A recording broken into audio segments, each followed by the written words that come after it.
नीलाम्बुजश्यामलकोमलाङ्गं सीतासुमारुतवामिभागं पाणौ महासायकचारुचापं नमामि रामं रघुवंशनाथम्।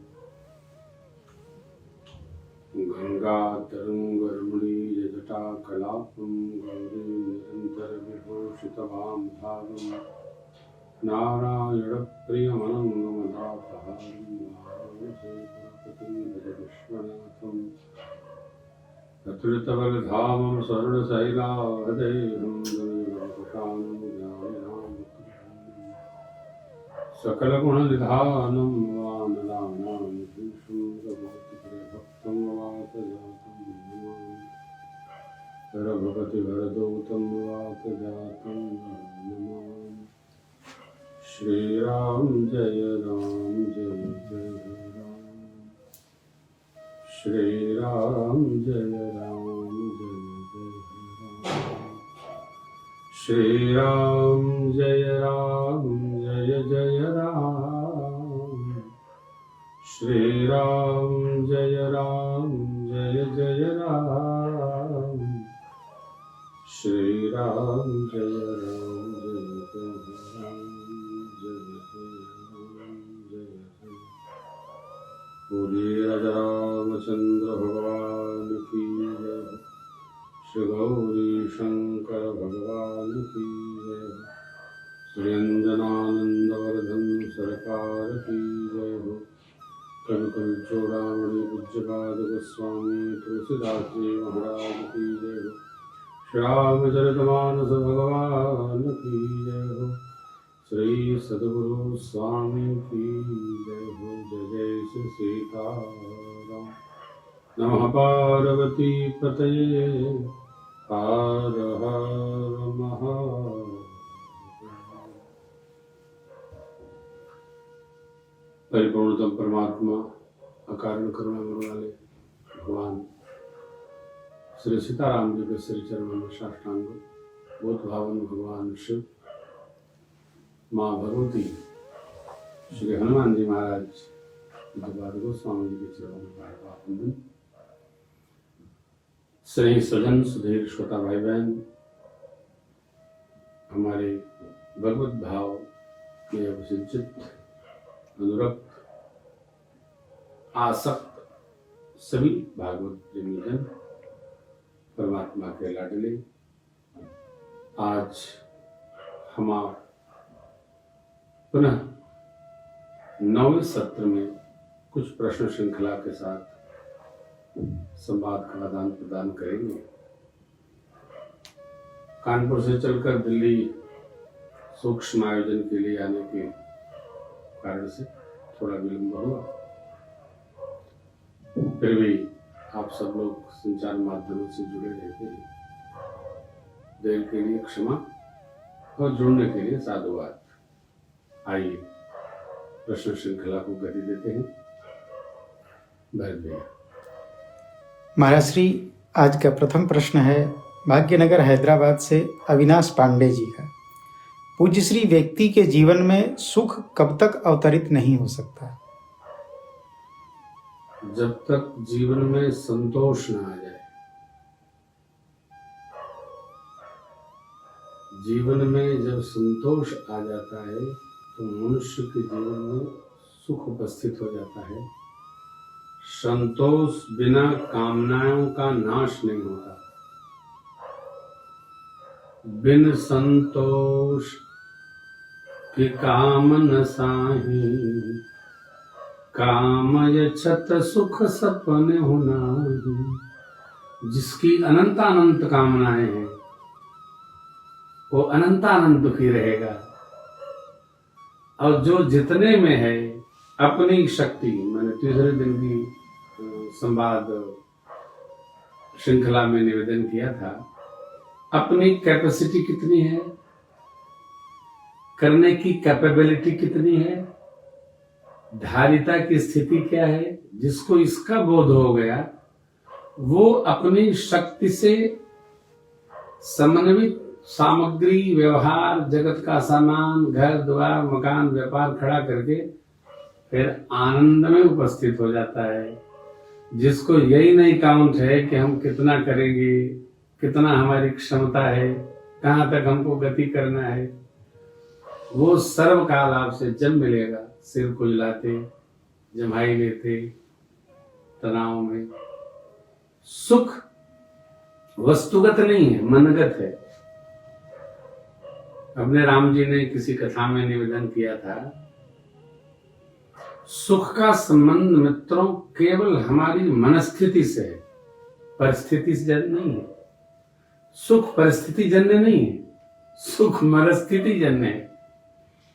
आपकी मन की अवस्था स्वीकार लेती है तो आप सुखी हो जाते हैं, और सेम परिस्थिति को, तत्सम परिस्थिति को यदि मन की अवस्था स्वीकार करती है तो आप दुखी हो जाते हैं।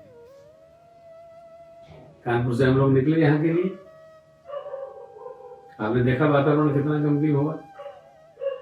आप उस पर यदि बहुत अधिक ध्यान देते तो आज तो आ ही नहीं पाते, कल बच्चे छोड़ते। लेकिन वो जो एक आत्मिक सुख है, उसको इसलिए तिलांजलि देना पड़ा, लक्ष्य बड़ा है। यदि ये भी विवेक आ गया कि हमको किस तरह यात्रा करनी है, तो भी आप सुखी हो जाएंगे। मनुष्य कई तरफ से दुखी रहता है, जैसे मैं हूं। सैकड़ों बार गुरु जी ने कहा, कई विद्वानों ने कहा, आप भागवत जी की कथा क्यों नहीं करते? प्रारंभ में तो आती भी थी, बहुत 49 सैकड़ों भागवतें आती थी। अभी भी टेलीविजन से लोग बताते हैं कराने में भागवत कराना है, ये हमारा तो करते नहीं। अच्छा, वो जो करते हैं वही कराना है, इसका तो कोई अर्थ नहीं है। तो अब अपने राम जी जानते हैं कि अपनी भागवत जी करने की योग्यता नहीं है, तो सुखी है। अपनी पगड़ी बांध लेते हैं, नहीं हम तो कुछ भी कर सकते हैं, तो अपने तो फिर दुखी हो जाएंगे, क्योंकि उसका बोध नहीं है। अपनी क्षमता का ज्ञान हो, कैपेसिटी हमारी कितनी है, प्लस करने की कैपेबिलिटी हमारे में कितनी है, कितना कर सकते हैं। जिसको इसका भी बोध हो गया वो सुखी हो जाएगा। मनुष्य के भरत भैया दुखी होने का मूल कारण है कि उसको सबके बारे में असेसमेंट करता है, छोड़ अपने बारे में। अपने बारे में जिसको असेसमेंट हो गया वो सुखी हो जाएगा। पंडित जी, रविदास जी, यही मूल कारण है। सुख कब आएगा? जब हमारी कामनाएं सहजावस्था में हमारी क्षमता के सम हो, हम सुखी हो जाएंगे। बिनु संतोष की काम रचना है। संतोष को सी भक्ति है, आठम जथा लाभ संतोषा। आपको स्मरण होगा, परसों की कथा में एक सूत्र निवेदन किया था कि गुण दर्शन करने का स्वभाव बन गया, तो सब जगह आप गुण देखेंगे। कितना बढ़िया घर बना है, क्या बढ़िया कमरे बने, कितना सुंदर बेड है, कितना सुंदर ये पॉट है फ्लावर का, वाह जय जय, सुंदर है, सब कुछ सुंदर है, टीवी सुंदर लगी है, ये कितना बढ़िया है। तो इसके विपरीत जाइए, क्या जरूरत, खटर बटर दुनिया भर के लाइटें जल रही है, आंख में लग रही है, लो। वही वस्तु आप जब उसका गुण दर्शन करते हैं तो आपको आनंद देती है। और दोष दर्शन की, तो यदि दोष दर्शन की प्रवृत्ति बन जाएगी तो जीवन में कभी सुख नहीं रहेगी, क्योंकि जहां जाएंगे दोष ही निकालते। इसलिए मनुष्य को योग्य है कि अपने नेत्रों में गुण दर्शन की प्रवृत्ति बनाए, दोष दर्शन की नहीं। ये भी एक सुखी होने का माध्यम, अनेक माध्यम है, बस सब मनगत है, हृदयगत है। कोई सुख वस्तुगत नहीं है। आनंद तो आगे की सीढ़ी है। सिया महाराज श्री, अगला प्रश्न समस्तीपुर बिहार से श्री कौशल झा। पूज्य श्री, किसी कार्य में कभी कभी श्रेष्ठ की रोका टोकी हमारे लिए क्यों की जाती है? ओह, अच्छा प्रश्न है कौशल जी। वो रोका टोकी नहीं है, आगे कोई उलझन न उत्पन्न हो, वो अनुभव के आधार पर जो रोका टोकी है, हमारा शब्द है, वाक्य है, मार्गदर्शन। मैं कभी कभी आपको बताता हूँ आयोजक के साथ कैसे व्यवहार करना, यजमान के साथ कैसे रहना, कैसे यात्रा हमने शुरू की।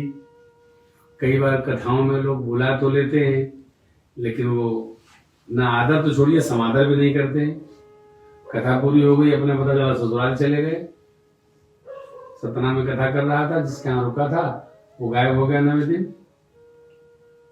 ले डाल्टनगंज में कथा कर रहा था, वो सब ले ढूंढो कहाँ गए। इसका अर्थ क्या हुआ? श्रेष्ठ ने हमको मार्गदर्शन किया कि देखो ऐसी ऐसी जगह पर नहीं जाना जहां आपके लिए स्वयं उलझन हो। जैसे बच्चे हैं, बच्चों को आप ये रोका टोका नहीं, उनका मार्गदर्शन, उसको बच्चे रोका टोकी कहते हैं। सड़क पर बाएं चलना चाहिए, एक बात। अपने से श्रेष्ठ के आने पर आसन छोड़ के उठ जाना चाहिए। भैया रात को 10 बजे कहाँ गए थे? तो ये रोका टोकी शब्द गलत है। श्रेष्ठ का मार्गदर्शन, उसको आजकल के नौजवान रोका टोकी कहते हैं। और रोको, मार्गदर्शन करो कहते हैं। आप कुछ जानते तो है नहीं, आपका समय और था, आप उनका समय और आया है। ये कंप्यूटर युग है, आप हमेशा परेशान रहते हैं मेरे को लेकर। उनको कौन समझाए कि पिता पिता होता है, दादा दादा होता है, माँ माँ होती है, जिसको आजकल के बच्चे रोका टोकी कहते हैं। मेरे सरकार का चरित्र देखिए ना। अनुज सखा संग भोजन करहीं, ये तो उनका अपना बिहार है। आगे मातु पिता अज्ञान अनुसरहि, कैसा अनुसरण करते हैं? जैसी माता पिता की आज्ञा होती है। आय सुमांगी, किससे? पिताजी से, माता जी से। करहि पुर काजा, एहि देख चरित हर्षै मन राजा। ये रामचरित्र है। श्रेष्ठ से आज्ञा लेकर ही विहार करना चाहिए, व्यवहार करना चाहिए। उसको रोका टोकी नहीं कहिए। श्रीमान जी, रोका टोका नहीं, ये जो श्रेष्ठ के अवरोध होते हैं आपके जीवन को साधने के लिए एक निमित्त है। सड़क पर जो स्पीड ब्रेकर होता है ना, वो आपके एक्सीडेंट के लिए थोड़ी बनाया गया है। वो इसलिए बनाया गया है कि आपकी गति जितनी होनी चाहिए उससे दुगुनी अधिक है। स्पीड ब्रेकर क्यों बनाया जाता है? आपके ख्याल से यदि आप स्पीड लिमिट नहीं बनाएंगे तो आगे कोई रोड क्रॉस कर जाएगा, आपका एक्सीडेंट हो जाएगा, फिर आप घर नहीं पहुंच पाएंगे। जिस प्रकार रोड पर स्पीड ब्रेकर होता है कि स्पीड लिमिट में चलिए। हम लोग कितने स्पीड में आए? 190। महोदय को छोड़ देते 150 चलाते। अब मुझे उलझन होती है, 7 घंटे में आ गए ना। जीवन का एक अंग है। जैसे जो अवरोध है, ये कोविड-19 क्यों आया? क्या कह रहा है? कोविड-19 कह रहा है कि ये मनुष्य, तुमने प्रकृति के साथ इतना छेड़छाड़ कर लिया है कि अब छोड़ो दुनिया की बातें, तुमसे प्रकृति ही प्रश्न करती है। क्या प्रश्न करती है? मुंह बंद रखो, चाबी लगाओ, मुंह में चाबी लगाओ, बहुत बोलते हो, चाबी लगाओ, हाथ धोते रहो, दूरी बना के रखो, बाहर से आओ हाथ पांव धो, सैनिटाइज करो अपने को। अर्थात तुम शुचिता संपन्न रहोगे तो सुखी रहोगे, बचे रहोगे। सुखी तो छोड़िए, शुचिता से, शुचिता मतलब पवित्रता, शुद्धता, इससे आप बचे रहोगे। आपको याद है 10-15 वर्षों पहले से ही हम भोजन काष्ठ पर बैठ के खाना चाहिए। आप देखते हैं घर में भोजन का विधान क्या है? बिना हाथ पर धोए कोई बैठ नहीं सकता है। हाथ पर धोइए, फिर जाकर के भोजन के बाद भी हाथ पर धोइए, हाथ धोइए, खुला करिए हाथ। ये क्या है? ये हम लोगों की सहज दिनचर्या का अंग है। जब मनुष्य ने खा करके जिन्स में पहुंचना शुरू किया, हम देखते हैं लोगों के यहाँ जाते हैं, देखते हैं, खा लेते हैं, चले वो, अरे भाई हाथ तो धो लो, बाथरूम सामने है, वॉश बेसिन है। नहीं, तब प्रकृति ने कहा तुम जरूर धोओगे, नहीं धोओगे तुम बचोगे नहीं, हम तुम्हें बुला लेंगे, और इतना तो बंद रखो। ये प्रकृति का अवरोध किस लिए है? हमारे लिए है। प्रकृति जड़ है, उसको लोग व्याधि है, रोग है, फला है। असेसमेंट निकालिए, पहले से कोविड के समय में मृत्यु दर घट गई है, पहले से दवा की बिक्री घटी, इसका कोई पता ही नहीं लगा रहा है। मेरे 10 मित्र हैं, हमारे भैया हैं रमण वाजपेयी जी, नवीन मेडिकल स्टोर, कह रहे थे महाराज से लगता है दवा की आवश्यकता समाप्त हो गई है कानपुर में। सोचिए, दुकानें नहीं खुल रही है, हम लोग कैसे तैसे तो पहुंचा के पूरा कर रहे हैं। अर्थात प्रकृति ने इतना समझा दिया, इतना सिखा दिया, इतना शिक्षण कर दिया कि मनुष्य को शुचिता से रहना आ गया, संयम में रहना आ गया, उत्पाद करना कम हुआ, और कैसे हम थोड़े में बिना किसी के आश्रय के अपने आनंद में जीवन जी सकते हैं, इसका ढंग आ गया। तो वो श्रेष्ठ का रोका टोकी ना, श्रेष्ठ का मार्गदर्शन। जीवन के वो स्पीड ब्रेकर हैं कि उत्पाद पूर्वक चल रहे वाहन को रोक लेते हैं, आगे संयम से चलो नहीं तो गिर जाओगे। एक दूसरा, नहीं समझ पाया, श्रेष्ठ ने नहीं समझा पाया आपको, तो प्रकृति जड़ है, परमात्मा उस पर आरूढ़ हुए, प्रकृति से समझवा दिए, समझ लो, बहुत हिलो मिलो नहीं, दूरी बनाकर रखो, सुखी रहोगे। ये मूल कारण है। अस्तु, श्रेष्ठ की आज्ञा का पालन हो, प्रकृति का दोहन हो, और जितना अपने को चाहिए उससे अधिक की कामना न हो। यह मनुष्य को मार्गदर्शन करने के लिए श्रेष्ठ की रोका टाकी नहीं, वो अनुशासन है। महाराज श्री, अगला प्रश्न है उदयपुर राजस्थान से वैभव राठौर। पूज्य श्री, व्यक्ति के द्वारा अपनी प्रतिभा को छोड़कर दूसरे की प्रतिभा पर ध्यान केंद्रित करने का क्या परिणाम प्राप्त होता है? उसका समापन।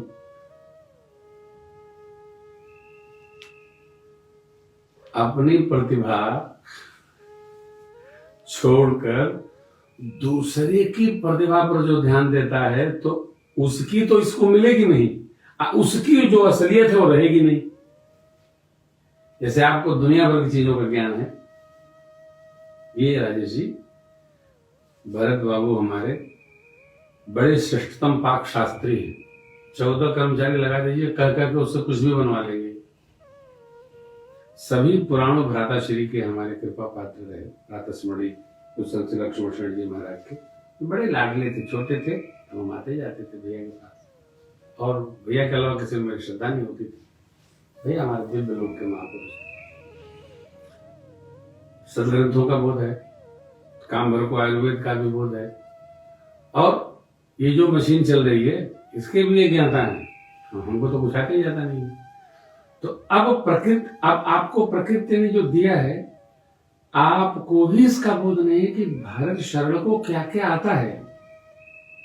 यदि आपको बोध हो जाए तो आपसे महत्वपूर्ण आदमी कौन है? मेरे शरीर को पूरा फिट रखते हैं, व्यवस्थित रखते हैं, इनको क्या ज्ञान है, इनको बोध होना चाहिए। अब इनको जो जानकारी है, प्रतिभा जो इनमें है, वो छोड़कर राजेश भूषण जी की प्रतिभा ढूंढने लगे, तो इनका तो इनके पास रहेगा नहीं, और आप और इनमें आएगा नहीं। तो क्या होगा? एक प्रतिभा जो परमात्मा ने भेज रखी है आप में, उसका समापन हो जाएगा। अपनी प्रतिभा का त्याग करके अथवा दुरा करके, न समझ करके दूसरे की श्रेष्ठतम प्रतिभा का हम ग्रहण करने का प्रयत्न करेंगे, अपना चला जाएगा। इसका बहुत अच्छा उदाहरण है। प्रातः स्मरणीय पूज्यपाद गुरुदेव भगवान ने हमसे कहा कि तुम मेरी बात बोलते क्यों नहीं हो? तो मैंने कहा सरकार की कृपा है गुरुदेव, अपनी तो केवल चौपाई का गायन है, कुछ सामाजिक कार्य किया हो तो उसका चिंतन है कि लोगों को परिवार में कैसे रहना चाहिए, मेरे परिवार से आप ठीक से परिचित हो, जैसे कथा में रहता हूँ वैसे घर में रहता हूँ। तो मैंने कहा गुरुदेव, अपनी छोड़कर हम आपकी बोलेंगे तो आप तो बृहस्पति हो, आपकी हम बोल नहीं पाएंगे, अब मेरी और चली जाएगी तो मैं तो खिचड़ी हो जाऊंगा, न दाल न चावल, मैं तो खिचड़ी हो जाऊंगा। अब खिचड़ी बीमारी में ही ठीक लगती है, खिचड़ी रोज रोज नहीं खा सकते हैं, तो जो तपस्वी होगा वो खा सकता है। यही कारण है कि अपनी प्रतिभा को समझकर मूल के साथ बहना चाहिए और अपनी प्रतिभा समाप्त करके लीन करके दूसरे की प्रतिभा पर ध्यान देने से उसकी तो आएगी नहीं और जो अपने पास है वो भी तिरोहित हो जाएगी। ये कारण। साधुवाद।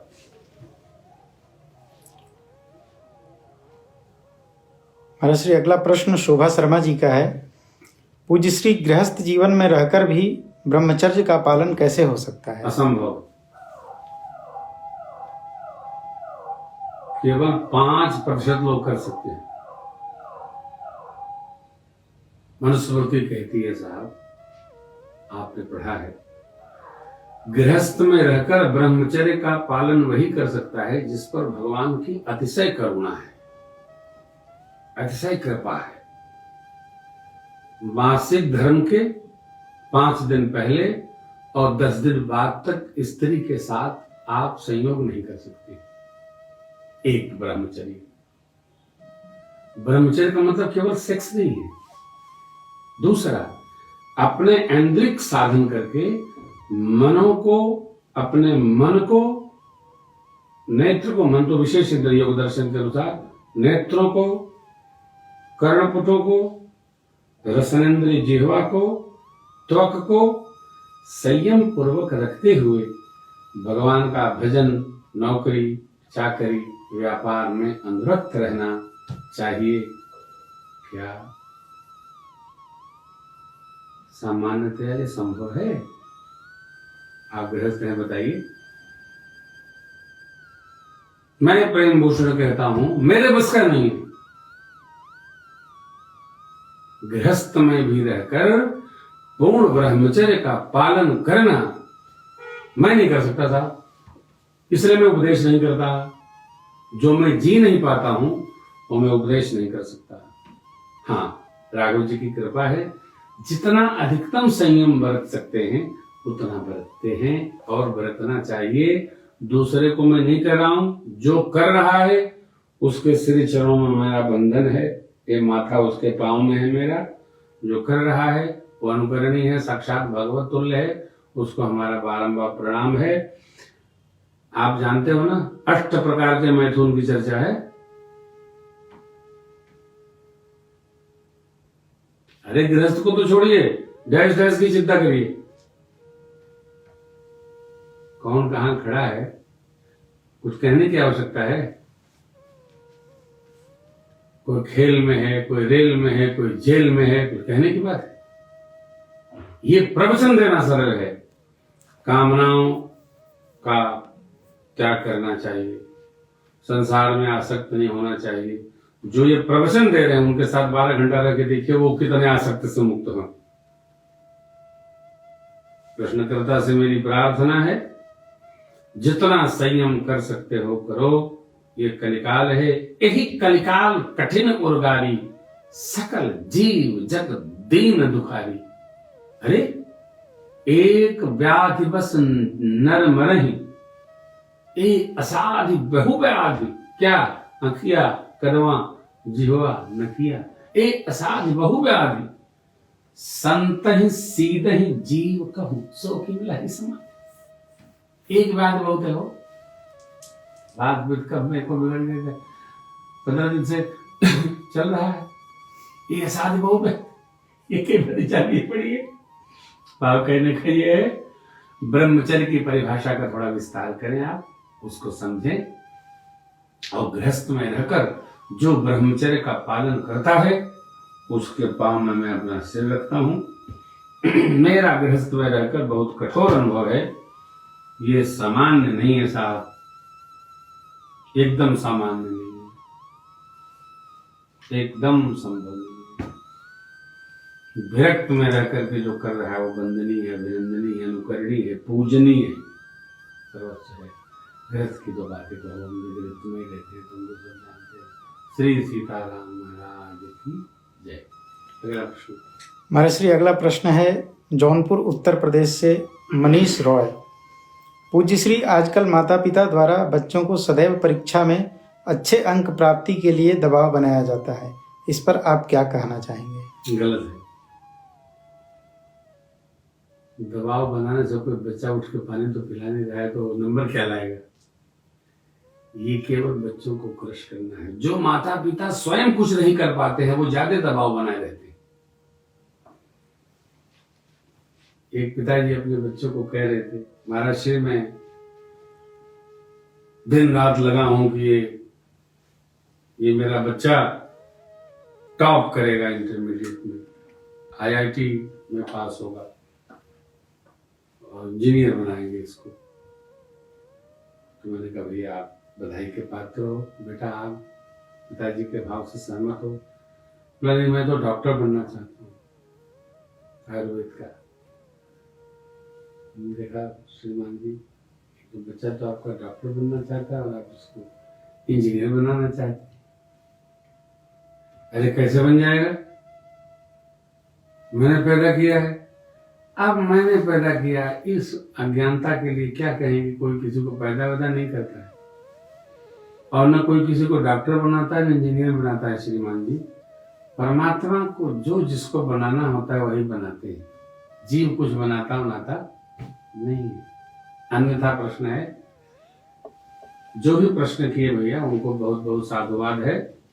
जो माता पिता बच्चों पर अन्यथा दबाव बना करके कितना नंबर आएगा, ये नंबर आएगा, ये उन बच्चों के लिए अच्छा नहीं है। फिर ऐसे में बच्चे टूटते हैं और धीरे धीरे दबाव बनाने वाले माता पिता से दूर चले जाते हैं। ये अच्छी बात नहीं है, ये अच्छे लक्षण नहीं है। और मैं तो देखिए त्रिकालज्ञ भले न हूं, लेकिन 10 साल बाद का तो जानता ही हूँ। इतना बोध भगवान ने दे दिया है। अंधी दौड़ में न घूमा जाए। बच्चे की जो प्रतिभा है, जिस योग्य वो आया है वो करे, इतना बहुत है। जबरन पढ़ाया न जाए, जबरन सुलाया न जाए, जबरन कुछ कराया न जाए। आप ऐसा मार्गदर्शन करें कि अपनी स्वेच्छा से वो उस पथ पर चल पड़े। अच्छी बात है, जो जिस योग्य होगा उतना नंबर पाएगा। ये श्रीमान जी, प्रश्नकर्ता महोदय, नंबर की लड़ाई से दूर रहना चाहिए।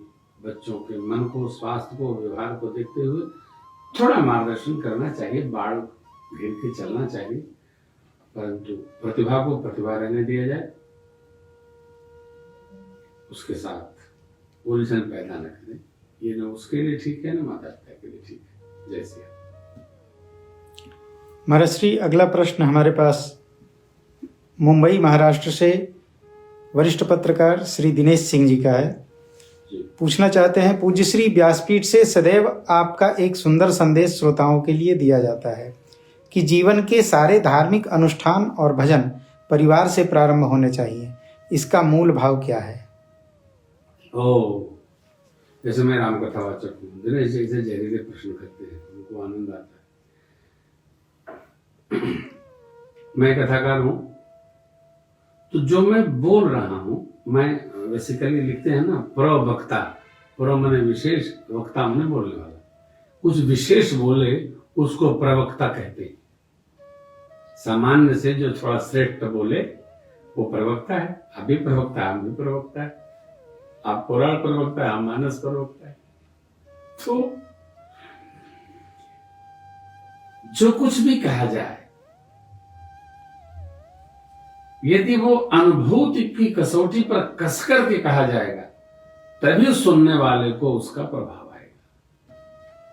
इसलिए हम बार बार ये हाथ जोड़कर कहते हैं कि श्री राम कथा गंगा का प्रवाह वक्ता के निज निवास से प्रस्फुटित होकर और श्रोता के कर्णपुटों तक जाए, तभी उसके हृदय में कथा का व्यवहार, कथा का आनंद, कथा का रस अवतरित होगा।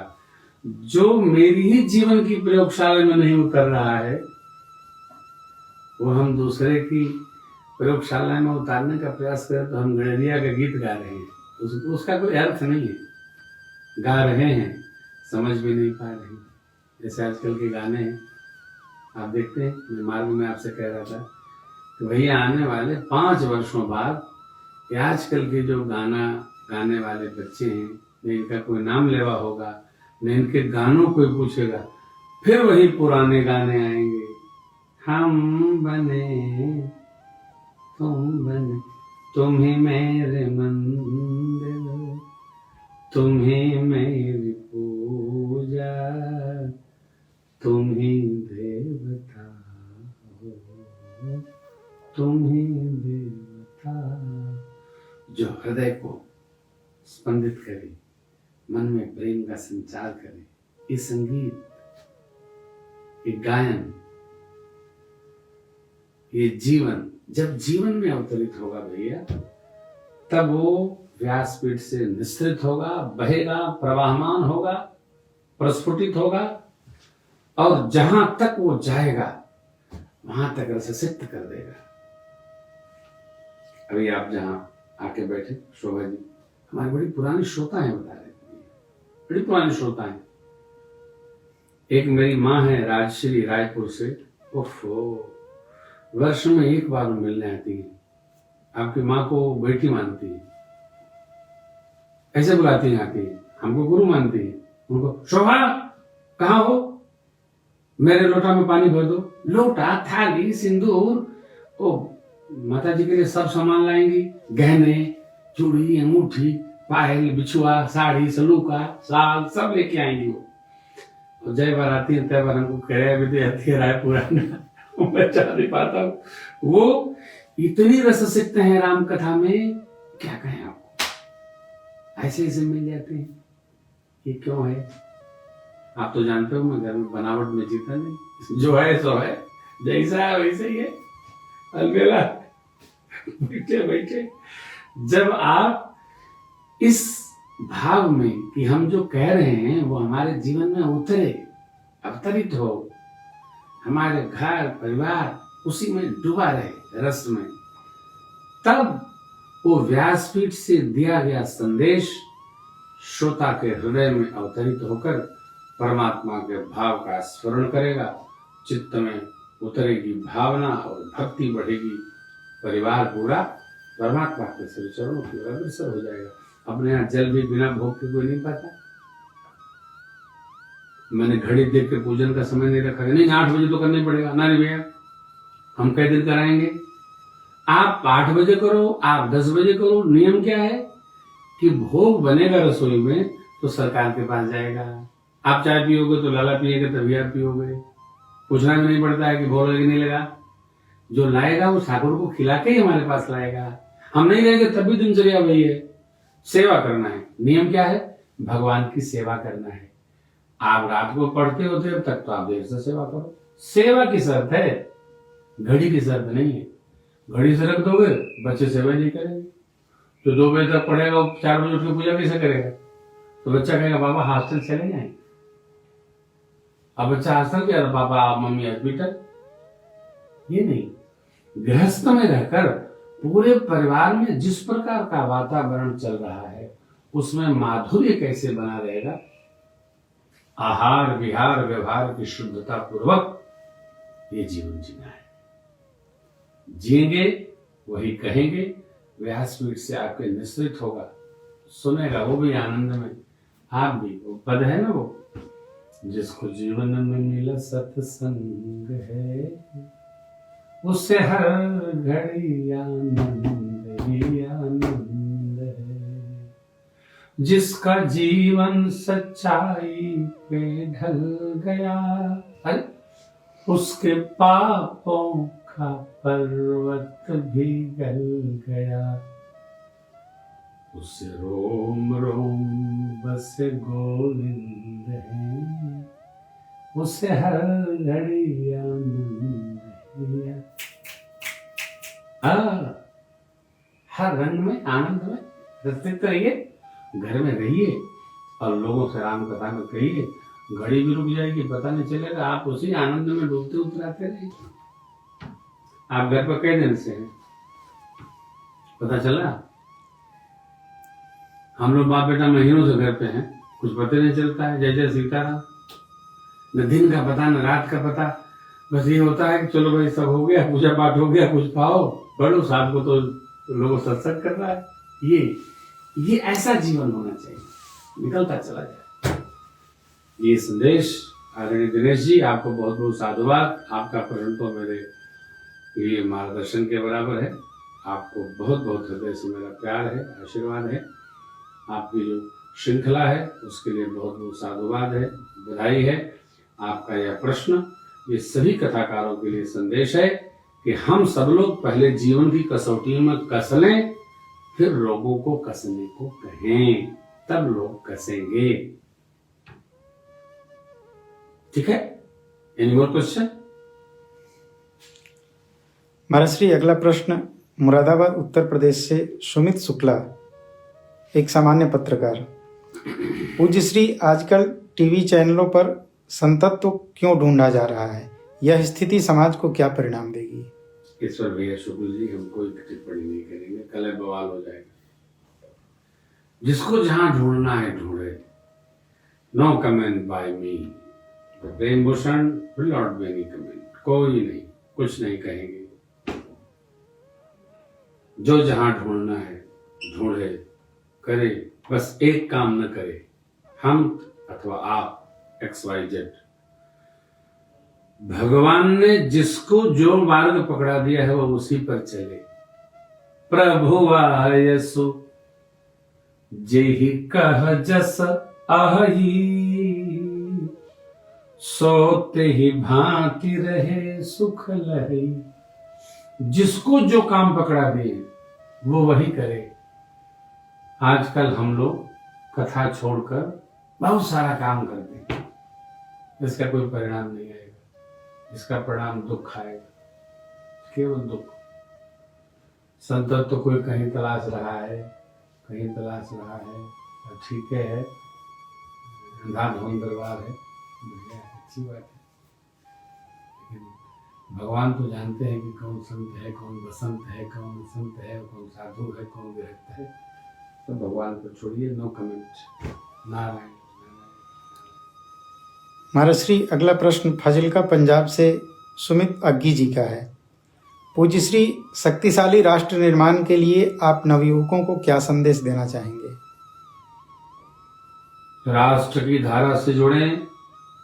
नवयुवकों से कुछ कहने के पहले मेरी भारत सरकार की योजना परक लोगों से ये प्रार्थना है कि ग्रंथ पुस्तकें वही पढ़ाई जाएं जो राष्ट्रीय भावना से उत्तप्रोत करें। राष्ट्रीयता, अनुशासन, समर्पण। हमारा परिवार मूल नहीं है, परिवार से पहले हमारा देश है। देश से प्रेम करने वाली संस्थाएं, देश के लिए मर मिटने वाले लोग, उनका हम संग करें।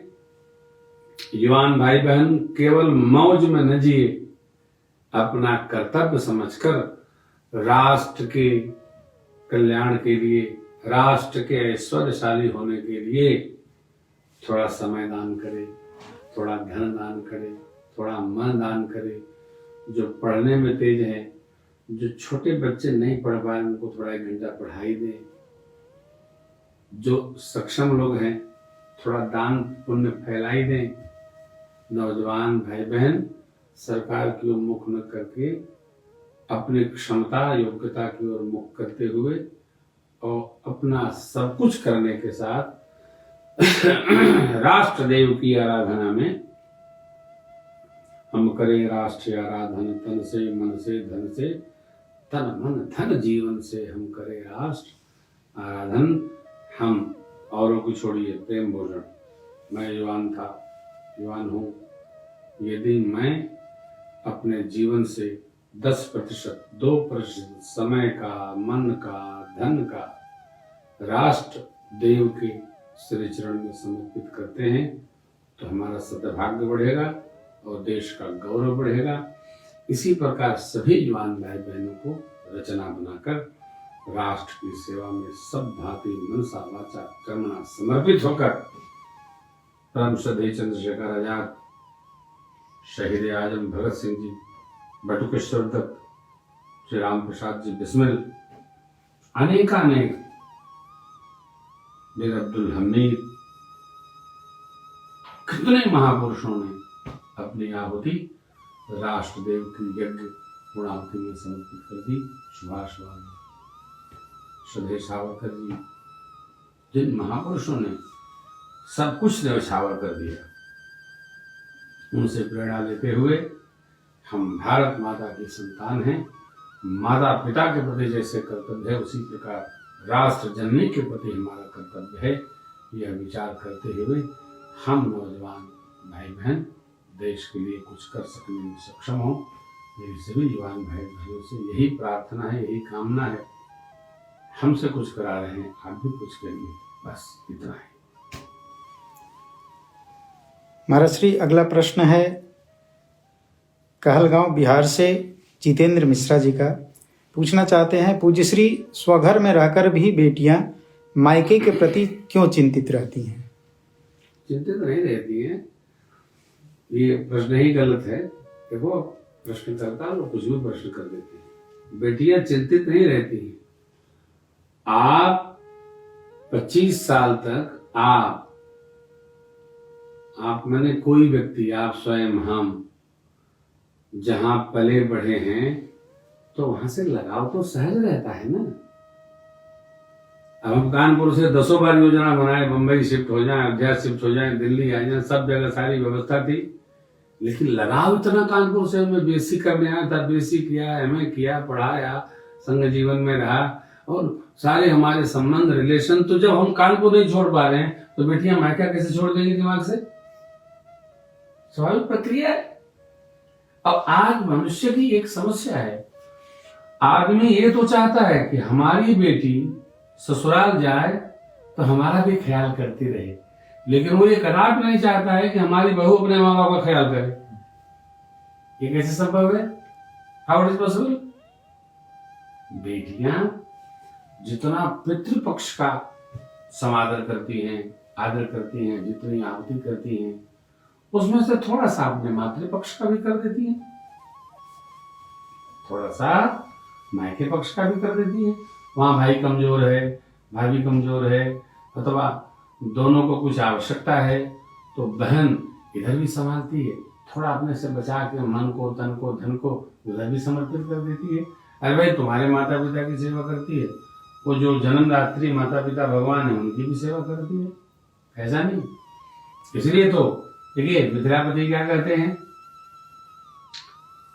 तापस वेश जानकी देखी, कितना दुखी हुए, अरे भाई विदेह विदेह विषेखी, लेकिन पिता जनक के मुंह से निकला क्या? पुत्री पवित्र किए कुल दो, सुजस धवल जग कह सबको, जिति सुर सरी कीरति सर तोरी, गवन कीनी विधि करोरी। जनक राज महाराज कहते हैं, बेटी आपने दोनों कुलों को पावन कर दिया। मेरे पास जन्म लेकर निमि कुल को और ब्याह के पश्चात आकर रघुकुल को आप वहां रहती, लोग प्रशंसा नहीं करते। आप पतिदेव के साथ वन में आकर तप कर रही हैं, इसलिए लोग दिग दिगंत युगों युगों तक आपका स्मरण करेंगे। देखो भैया, ये भारत भूमि जो है ना, वो त्यागियों की पूजा करती है, भोगियों की पूजा नहीं करती है, लोभियों की पूजा नहीं करती। यहाँ जो त्याग में रहता है उसी की जय जयकार होती है। जनक राज महाराज कहते हैं, बेटी आपने दो कुल को पावन किया, मातृकुल भी और पितृकुल। इसी प्रकार सभी बेटियां करती हैं। हो, हमारे यहाँ जो बेटी है ना, उसको धान का बेहड़ कहा जाता है। बोई कही जाती है, रोपी कही जाती है। बेटी को जब हम लोग कन्यादान करते हैं ना, तो पिता क्या कहता है? वर से, हे श्रेष्ठ, हे आर्य, ये पुत्री मेरे पास जो है ये आपकी अमानत है, आपकी वस्तु मैं आपको अर्पित कर रहा हूं, इसको आप संभालिए। कितना श्रेष्ठ संदेश है। बेटी किसकी है? अपने पति की है। हमारे पास भगवान ने सेवा के लिए सौंप दिया है। अब ये वस्तु, ये पुत्री, ये मेरा तप, ये मेरा जीवन धन, आप संभालिए। बर उसको हृदय से लगाकर लाड पूर्वक, स्नेह पूर्वक संभाल करके गृहस्थी में ले चले। बेटी मायका भूल जाएगी।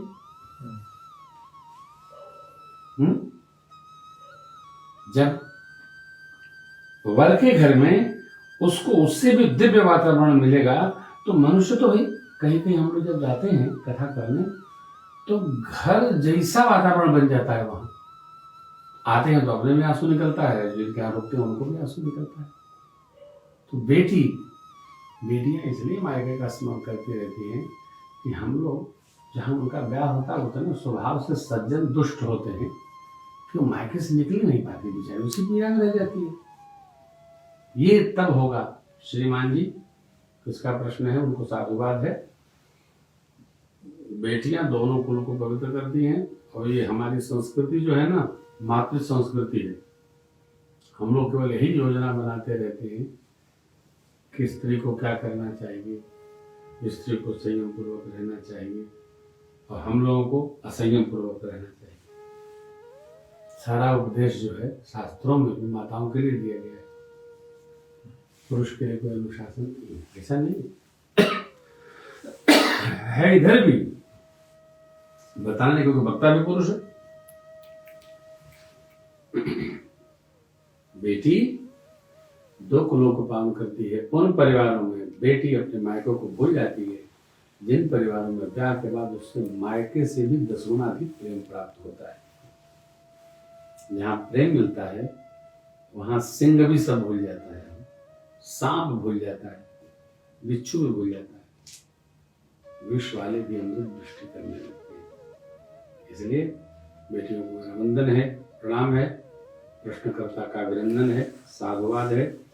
अब आज ये 9वां दिन इस श्री राम कथा आध्यात्मिक प्रश्न श्रृंखला का पूर्ण होता है। कल से हम लोग कुछ उत्सव में आपके साथ संवाद स्थापित करेंगे। आने वाले 4-5 दिनों में जिस प्रकार की रचना होगी, तो कथा प्रसंगों के साथ उपस्थित होंगे। प्रश्न श्रृंखला उसी में चलती रहेगी।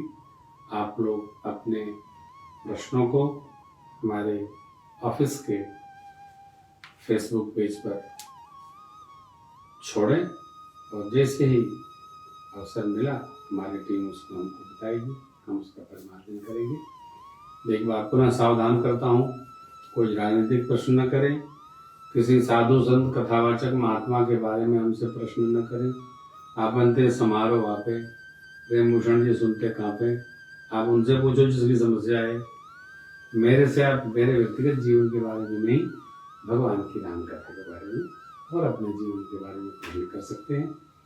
आज के लिए आप सबको बहुत बहुत साधुवाद, मेरा सारा वंदन और प्रणाम। 5 दिन आप कथा श्रवण करेंगे परमात्मा श्री राम जी की, और उसके बाद फिर विगत जो कथाएं हमने की है पिछले 2000 से 92 से शुरू किया, तो राजेश भैया भी उपस्थित हैं। कौन सी कथा क्रम से जाएगी फेसबुक यूट्यूब से, आप लोग निरंतर कथा श्रवण करते रहेंगे। हम नए भजन और 10 इस कथा में लॉन्च करेंगे, वो आपको आगे प्राप्त होगी। आज के लिए इतना ही। अब विश्राम करो। आइए 2 बार हरि नाम ले लें, फिर हम लोग विश्राम करते हैं। हम राम जी के राम जी हमारे हैं, हम राम जी के राम जी हमारे, मेरे तो प्राण आधारे हैं, मेरे तो प्राण आधारे हैं, सब भगतन के रखवारे, सब भगतन के रखवारे। हम राम जी के राम जी हमारे, जो लाखों पापियों को तारे हैं, बहुवध मन को उद्धारे हैं, बहु अधमन को उद्धारे हैं, हम इनके सदा सहारे हैं, हम इनके सदा सहारे हैं, हम राम जी के राम जी हमारे। रामचंद्र भगवान की जय, श्री गौरी शंकर भगवान की जय, श्री अंजनानंद वर्धन सरकार की जय, श्री लाला सरकार की जय, श्री गोस्वामी तुलसीदास जी महाराज की जय, श्री रामचरितमानस भगवान की जय, सत्य सनातन धर्म की जय। ओम नमः पार्वती पतये हर हर